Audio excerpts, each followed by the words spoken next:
سلام دوستان، امیدوارم همتون جور و صحتمند باشید. میخوام سفر گیمینگ رو شروع کنم. در این ویدیو همه چیز رو از 0 تا به 100 با شما میخوام شریک بسازم. از اولین وسیله که میخوام بگیرم تا آخرین وسیله که استپ ما را تکمیل میکند. اگر دوست دارین همین مسیر را با هم پیش ببریم، همراه من باشید. این شروع راه است.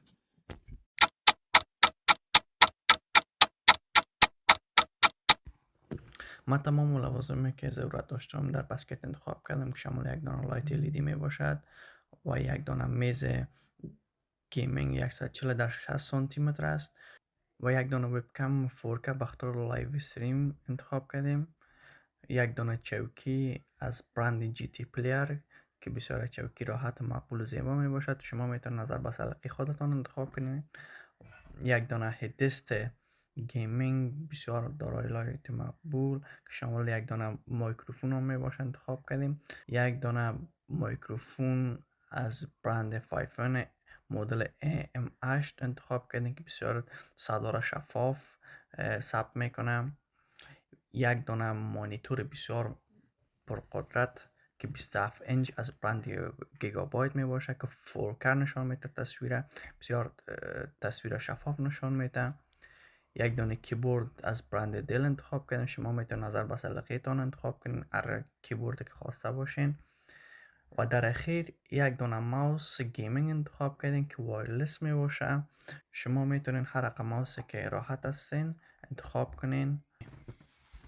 و خود پیسی را از برند سایبر پاور سی انتخاب کردیم از خود سایتش. این تمام مشخصات همین سی پی ما می باشد که خود سی پی ما الترا 7 می باشد و رم ما 32 جی بی را انتخاب کردیم. هارد دیسکش 1 تی بی SSD انتخاب کردیم که فعلا کفایت میکنه و مادربردش از برند MSI است که مدل زیت 890S است. خیلی مادربرد عالی است و همچنان گرافیک کارت از برند گیگابایت GeForce RTX 5070 Ti 16 جی بی است انتخاب کردیم.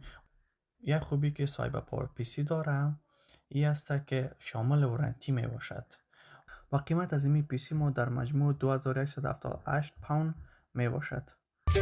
2000 years later. خب دوستا، بعد از انتظار بسیار طولانی تمام سفارش هایم رسید. حالا نوبتی است که ستاب گیمینگ رو تنظیم کنیم و ببینیم آخرش چی جور می شود. همراه من باشید. You ready? Let's go! Yeah! For those of you that want to know what we're all about, it's like this, y'all. This is 10% luck, 20% skill, 15% concentrated power of will, 5%. خب دوستا، ستاب ما بالاخره تکمیل شد. امیدوارم از ویدیو خوشتون آمده باشم. منتظر ویدیوها و لایف استریم های بعدی ما باشید. کانال ما را لایک و سابسکرایب کنید. خدا نگهدار.